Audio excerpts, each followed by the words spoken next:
Bismillahirrahmanirrahim. Assalamu alaikum. Welcome to today's lecture. In today's lecture, we will learn about Unit 8 to Peace by William Wordsworth. This poem beautifully shows how a person longs for peace in life. Wordsworth connects inner calm with nature, where silence and harmony heal human grief.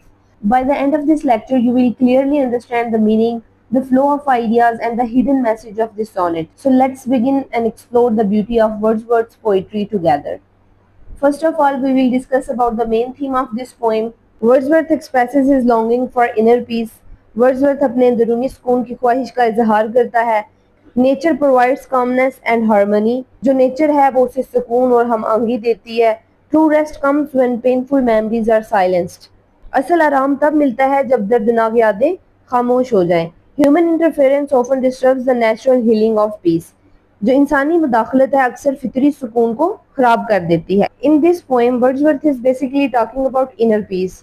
शायर बताता है कि इंसान का असल सुकून तब possible है जब दिल की यादें और दुख खामोश हो जाएं.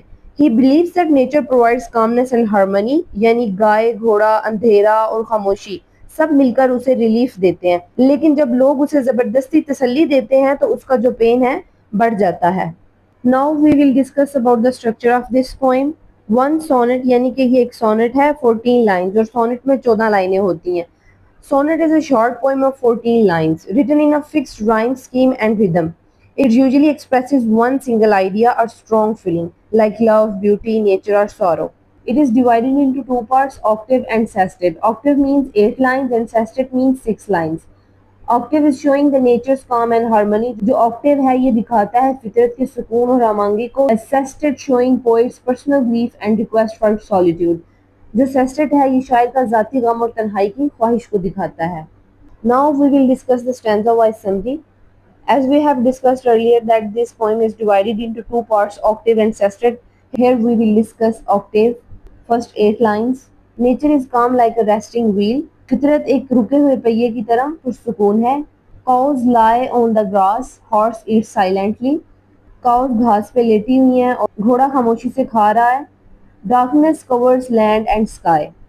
अंधेरा जमीन और आसमान पर छा जाता है. A deep harmony from nature heals grief.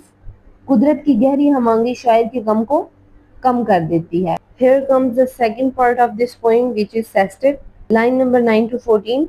The last 6 lines of this poem. Only when memory is silent, peace is possible. सुकून तब मुमकिन है जब यादें खामोश रहें. Poet asks friends not to disturb him. शायर अपने दोस्तों से कहता है कि उसे परेशान ना करें. Their efforts to console increase his pain. उनकी तसल्लियाँ उसके गम को बढ़ा देती हैं. He prefers solitude to heal naturally.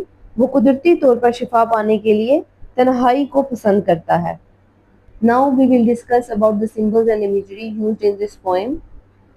Resting wheel is symbolising commonness of nature. Resting wheel मतलब कि रुका हुआ पहिया, ये किस चीज को शो करता है? कॉमनेस ऑफ नेचर. जब पोएट एक रेस्टिंग व्हील का जिक्र करता है तो वो असल में नेचर की खामोशी और सुकून को सिंबलाइज करता है. जैसे पहिया रुक जाए तो हर चीज स्टिल हो जाती है, वैसे ही नेचर का जो पीस है ये पोएट के दिल के गम को कम कर देता है. एनिमल्स, जानवर जैसे कि cause and horse, harmony with nature. ये दोनों हार्मनी और बैलेंस की अलामत है. गाय घास पे लेट गई और घोड़ा चुपचाप चारा खाता है. ये दोनों हार्मनी और बैलेंस की अलामत है. पोएट कहना चाहता है कि अगर इंसान भी इस नेचुरल रिदम को फॉलो करे तो इनर पीस पॉसिबल है. Dark sky and slumber. Slumber means sleep, peaceful silence. Dark sky और जो स्लम्बर है यानी कि जो स्लीप है ये सिंबलाइज कर रहे हैं पीसफुल साइलेंस को. जब अंधेरा जमीन और आसमान को कवर कर लेता है तो वो चैन और खामोशी की अलामत बनता है. ये पोएट के गम को हील करने के लिए नेचर का एक तरीका है. Memory symbolises source of grief. यादें पोइट के लिए दुख और गम का सोर्स हैं. जब तक यादें जिंदा हैं असली सुकून मिलना मुश्किल है. Officious touch, human interference that disturbs peace. Officious touch का मतलब है कि जब लोग जबरदस्ती पोइट को तसल्ली देते हैं तो वो पोइट का दुख कम नहीं करते बल्कि और बढ़ा देते हैं. जो इंसानी मुदाखलत है वो सुकून को तोड़ देती है. Now we will discuss about the tone and mood of this poem. This poem has the tone and mood of calm, healing and personal sorrow. Poet का टोन काम और थॉटफुल है. पोइट के अंदर दुख है लेकिन नेचर का जो सुकून है उसको हील करता है. मूड स्टार्ट होता है नेचर की खामोशी और पीस से और एंड होता है पोइट के पर्सनल सारो और सॉलिट्यूड की डिजायर पर. Here is the message of this poem that true peace comes from nature and inner silence. कि जो असली सुकून है वो नेचर और जो इनर साइलेंस है उसमें मिलता है, not from forced human sympathy, ना कि इंसान की ज़बरदस्ती तसल्ली से। सॉलिट्यूड ऑफन हील्स ग्रीफ, तन्हाई भी कभी कभी गम को कम कर देती है, बेटर देन कंपनी, कंपनी से ज़्यादा। मैसेज ये है कि असली सुकून इंसानों की ज़बरदस्ती तसल्ली से नहीं आता, ये सुकून सिर्फ तब मिलता है जब इंसान खामोशी, तन्हाई और नेचर के साथ हार्मनी में रहता है। We learned how the poet turns to nature for comfort, how silence heals more than human sympathy, and how solitude often becomes the best cure for sorrow. I hope this lecture has made the poem easy and meaningful for you. Thank you for listening carefully. Keep revising, stay connected, and inshallah, we will meet again with another beautiful lecture.